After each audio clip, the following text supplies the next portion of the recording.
تو آدمی کو چاہیے یہ 2 حدیثیں یاد کر لے ہر مرد کو, اور دوستوں میں اس کو بتائے, اس کا بڑا فائدہ ہوتا ہے.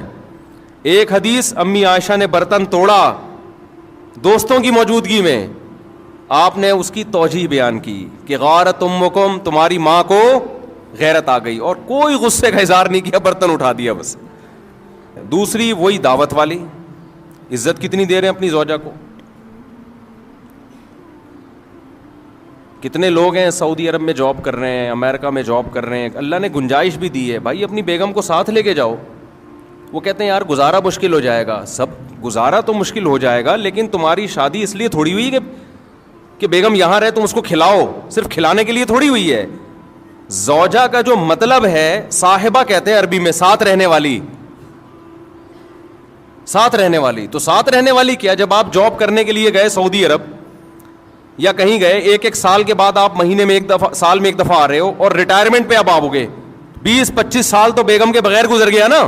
اور یہ بھی آپ صلی اللہ علیہ وسلم نے فرمایا, خیارکم خیارکم لأہلہ, تم میں سب سے بہتر اللہ کے نزدیک وہ ہے جو اپنے گھر والوں کے ساتھ سب سے اچھا ہے. یہاں کہ پھر وہی بات آ جاتی ہے, ہم مغربی کلچر کو فالو کر رہے ہیں, ان میں گھر والے نہیں ہوتے, ان کے ہاں سب برابر ہیں. اسلام میں سب کے لیے برابر نہیں ہے. اسلام میں سب سے پہلے ماں باپ ہیں, پھر میاں بیوی ہیں, پھر بچے ہیں, بھائی بہن ہیں, یہ ہیں رشتے. آج کتنے لوگ دوستوں سے بڑی تمیز سے بات کر رہے ہوتے ہیں, ہو ہا ہی, گھر میں آتے ہی ایسے جیسے چنگیز خان نے بغداد پہ حملہ کیا ہے. گھر میں تمیز سے داخل ہی نہیں ہوتے, مسکراتے چہرے کے ساتھ داخل نہیں ہوتے, سلام نہیں کرتے. جو میں نے آبزرو کیا ہے نا, جس کی لاٹھی اس کی بھینس, جو پاورفل ہے نا وہ حاوی ہے بس. مرد اگر پاورفل ہے تو وہ حقوق نہیں دے گا, وہ دبائے گا حقوق. عورت طاقتور ہے تو وہ مرد کو کھا جائے گی, مرد طاقتور ہے تو عورت کو کھا جائے گا. جس کی لاٹھی اس کی بھینس. جب اللہ کے خوف سے حقوق ادا ہوتے ہیں, اللہ کی چاہت میں حقوق ادا ہوتے ہیں, تو آپ طاقتور ہو تو بھی حقوق ادا کرو گے, آپ کمزور ہو تو بھی, کیونکہ آپ کو پتا ہے کہ میں کس کی وجہ سے حقوق ادا کر رہا ہوں, مجھ پر کون ہے, اللہ ہے, میں اس کو راضی کرنے کے لیے کر رہا ہوں. مشہور حدیث ہے نا کہ ایک صحابی نے نبی صلی اللہ علیہ وسلم کی دعوت کی, آپ نے فرمایا عائشہ کو بھی بلاؤ تو آؤں گا میں. یہ جو ایٹیٹیوڈ ہے, یہ جو رویہ ہے زوجہ کے ساتھ, وہ صحابی بلا رہے ہیں نبی کو, اور آپ کیا کہہ رہے ہیں ساتھ میں, کس کو, زوجہ کو بھی بلاؤ. دل صاف تھے لوگوں کے, ان کے پاس اتنی گنجائش نہیں تھی. انہوں نے عرض کیا یا رسول اللہ یہ میں نہیں کر سکتا. آپ نے فرمایا دعوت کیا ہے, کینسل. پھر ان صحابی نے کچھ دنوں بعد دعوت کی, یا رسول اللہ آپ کی دعوت کرنا چاہتا ہوں. آپ نے فرمایا عائشہ کو بھی بلاؤ. صحابہ آپ کا یہ عمل بولو دیکھ رہے تھے, تو سیکھ رہے تھے نا کہ کیسے زوجہ کے ساتھ کیسا رویہ ہوتا ہے. انہوں نے کہا نہیں ہو سکتا. آپ نے فرمایا نہیں جا سکتا. پھر تیسری مرتبہ صحابی نے عرض کیا یا رسول اللہ آپ کی دعوت کرنا چاہتا ہوں.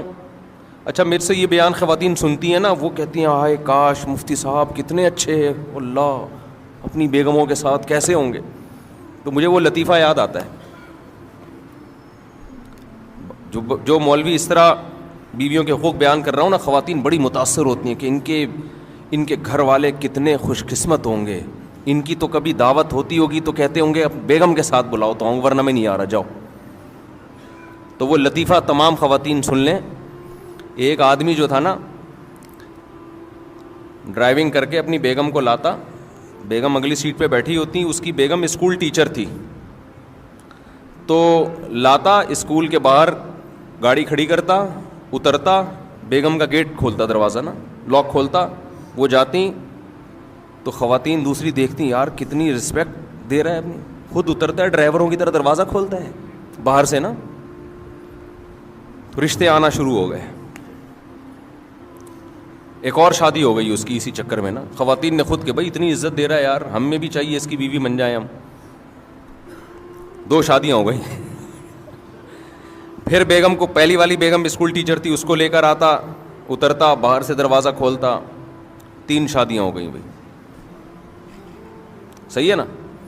وہ بھی گھننا بنا ہوا ہے, بتا نہیں رہا ہے کسی کو اصل کہانی کیا ہے. اس نے کہا ہونے تو خود سے آ رہا ہے بھائی. اور خواتین دیکھ رہی ہیں, متاثر ہو رہی ہیں بھائی, ماشاء اللہ ماشاء اللہ. پھر ایک دن آیا, دروازہ ایسے ہی کھولا تو چوتھی بھی ہو گئی. بعد میں پتہ چلا یہ دروازہ باہر سے کھلتا ہے, اندر سے لاک خراب ہے اس کا. یہ جو دروازہ ہے اس کا لاک اندر سے خراب ہے. تو جب تک پوری تحقیق نہ کر لو نا بھائی, کسی سے متاثر مت ہو.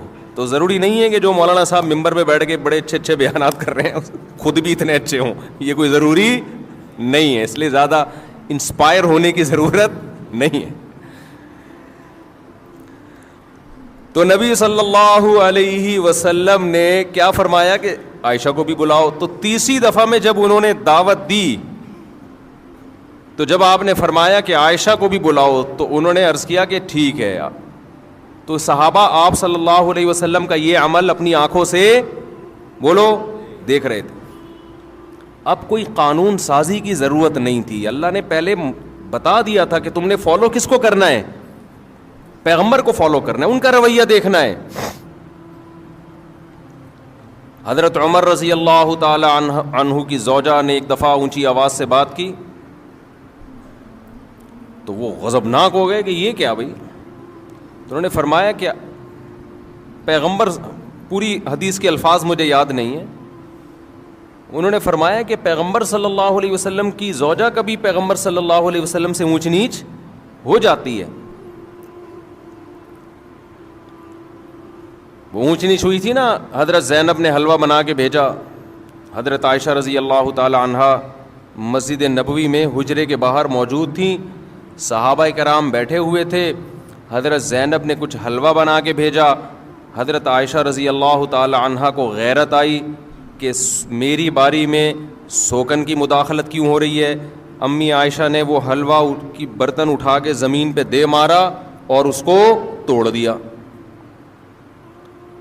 میں اکثر اس موقع پہ کہتا ہوں بھائی, اگر ہم اور آپ میں سے کوئی ہوتا اور دوست بھی یہ منظر دیکھ رہے ہوتے تو غیرت کا مسئلہ بناتے کہ نہیں بناتے, اور دوستوں کو واقعہ سناتے کہ میری بیگم نے ایسے حلوہ میرے سامنے برتن توڑا, میں نے رکھ کے 2 لگائے. تیرا بھائی ڈرتا ورتا کسی سے, بولتے ہیں نا. ہمارے نبی صلی اللہ علیہ وسلم نے کیا فرمایا, سید الانبیاء, آپ نے اس کی ایک اچھی لاجک پیش کی. فرمایا غارت امکم, تمہاری ماں کو غیرت آ گئی ہے.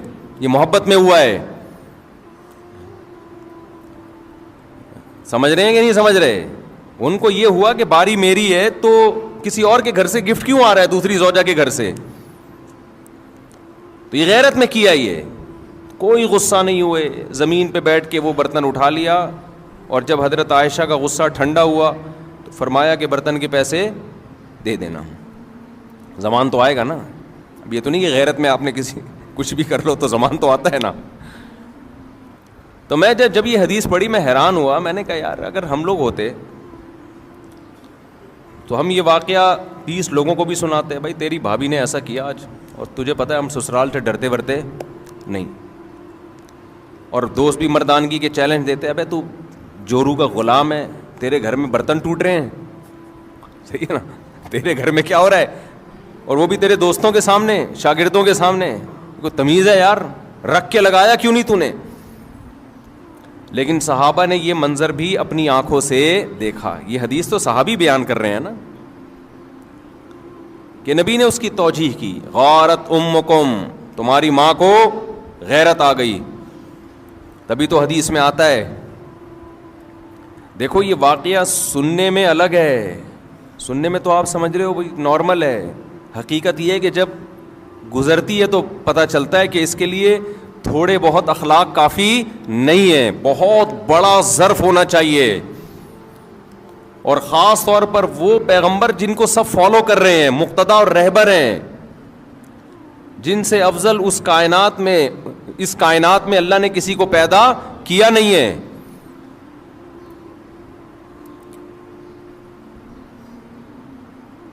تو اسی وجہ سے حدیث میں آتا ہے کہ تم میں سب سے بہتر وہ ہے جس کے اخلاق اچھے ہیں, اور آپ نے فرمایا میرے اخلاق تم میں سب سے زیادہ اچھے ہیں. اور یہ بھی آپ صلی اللہ علیہ وسلم نے فرمایا خیارکم خیارکم لأہلہ، تم میں سب سے بہتر اللہ کے نزدیک وہ ہے جو اپنے گھر والوں کے ساتھ سب سے اچھا ہے. یہاں کہ پھر وہی بات آ جاتی ہے، ہم مغربی کلچر کو فالو کر رہے ہیں، ان میں گھر والے نہیں ہوتے، ان کے ہاں سب برابر ہیں. اسلام ترجیح کس کو دیتا ہے؟ رشتوں کو. دیکھو گورا تھینک یو سے بات کرتا ہے، ہر ایک سے اس کا تھینک یو برابر ہے. کسٹمر سے بھی وہی تھینک یو، عام آدمی سے بھی وہی thank you, excuse me, please, یہ جو ان کے الفاظ ہیں نا، یہ سب سے کیا ہیں؟ برابر ہیں. اسلام میں سب کے لیے برابر نہیں ہے. اسلام میں سب سے پہلے ماں باپ ہیں، پھر میاں بیوی ہیں، پھر بچے ہیں، بھائی بہن ہیں، یہ ہیں رشتے. آج کتنے لوگ دوستوں سے بڑی تمیز سے بات کر رہے ہوتے ہیں، ہو ہا ہی، گھر میں آتے ہی ایسے جیسے چنگیز خان نے بغداد پہ حملہ کیا ہے. گھر میں تمیز سے داخل ہی نہیں ہوتے، مسکراتے چہرے کے ساتھ داخل نہیں ہوتے، سلام نہیں کرتے. جو میں نے آبزرو کیا ہے نا، جس کی لاٹھی اس کی بھینس، جو پاورفل ہے نا وہ حاوی ہے. بس مرد اگر پاورفل ہے تو وہ حقوق نہیں دے گا، وہ دبائے گا حقوق. عورت طاقتور ہے تو وہ مرد کو کھا جائے گی، مرد طاقتور ہے تو عورت کو کھا جائے گا. جس کی لاٹھی اس کی بھینس. جب اللہ کے خوف سے حقوق ادا ہوتے ہیں، اللہ کی چاہت میں حقوق ادا ہوتے ہیں، تو آپ طاقتور ہو تو بھی حقوق ادا کرو گے، آپ کمزور ہو تو بھی، کیونکہ آپ کو پتا ہے کہ میں کس کی وجہ سے حقوق ادا کر رہا ہوں. مجھ پر کون ہے؟ اللہ ہے، میں اس کو راضی کرنے کے لیے کر رہا ہوں.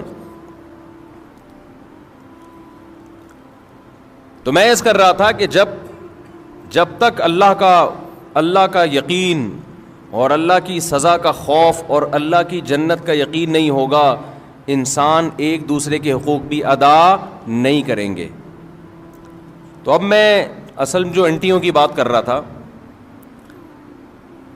کہ بہت ساری انٹیاں آج کل اپنے آپ کو پابند نہیں سمجھتی شوہر کے حقوق کا. تو ان انٹیوں سے میں یہ کہتا ہوں کہ دیکھو میاں جو آپ کو کے حقوق ادا کر رہا ہے اس کی بیس کیا ہے؟ اسلام ہے نا. اسلام نہ ہو تو پھر کیا ہے بھائی؟ آزاد گھومو پھرو، کیا ضرورت ہے؟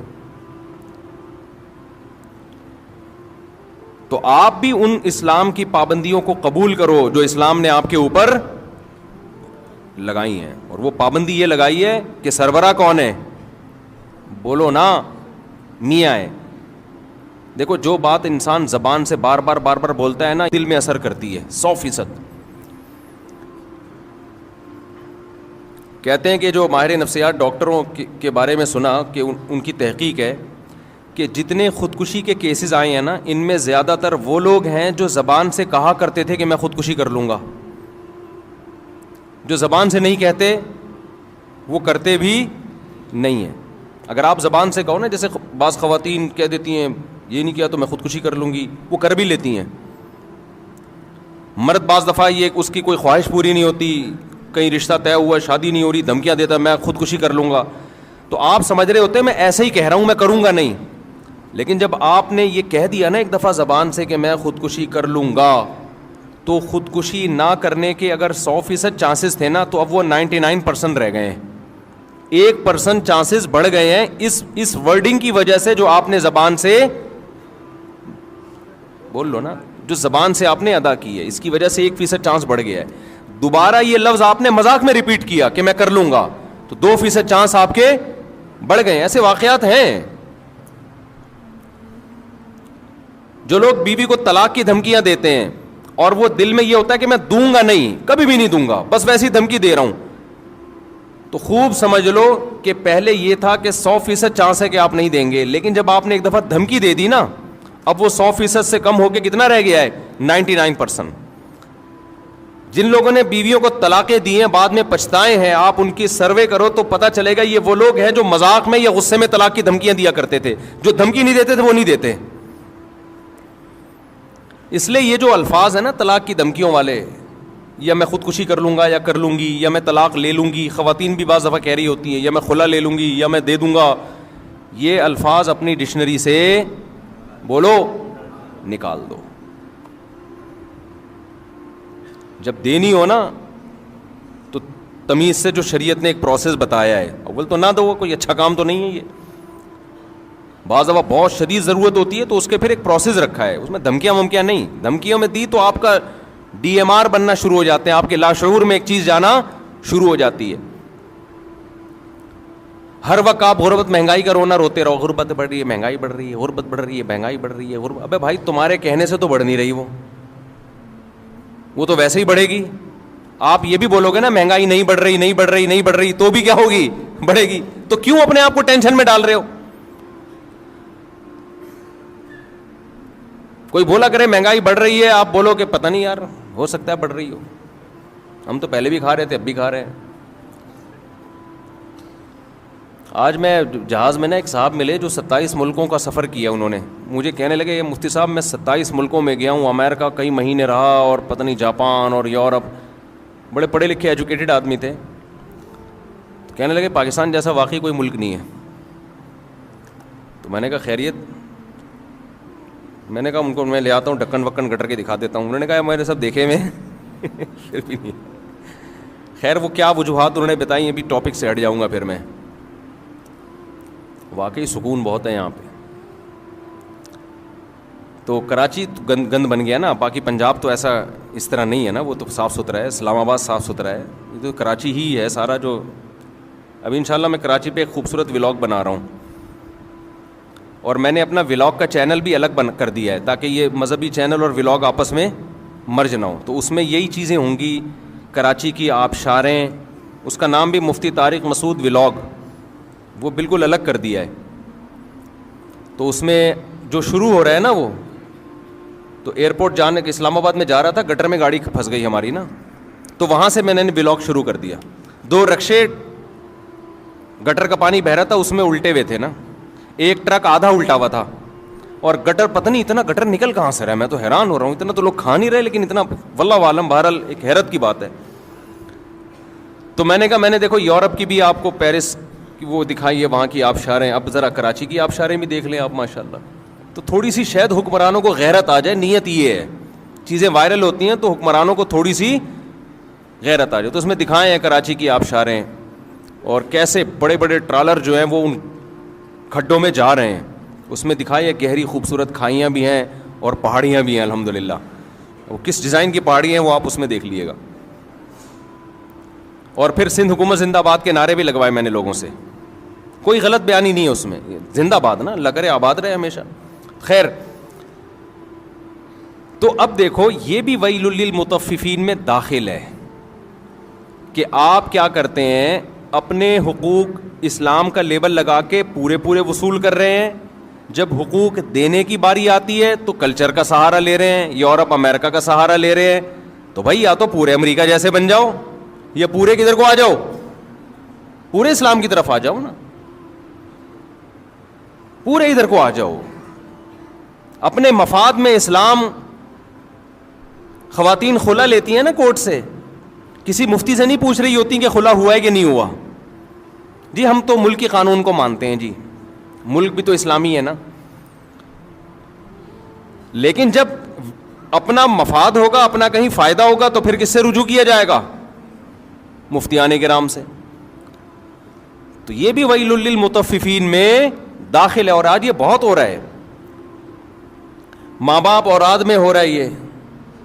اولاد اپنے حقوق لینے کی باری آئے گی, اسلام کی لیبل لگائے گی. جب ابا کے حقوق دینے کی باری آئے گی تو پھر کلچر تو آج کل ابا کو مانتا ہی نہیں ہے. کلچر میں تو ابا اور دوست کیا ہے, برابر ہیں. ابا تیز لہجے سے بات کریں تو بیٹے کو غصہ آتا ہے. کلچر تو یہی ہے. اسلام غصہ جاری کرنے کی ابا پہ اجازت, بولو. اب وہ لاشعور میں جائے گا نا جب بولو گے کہ نہیں دیتا تو یہ.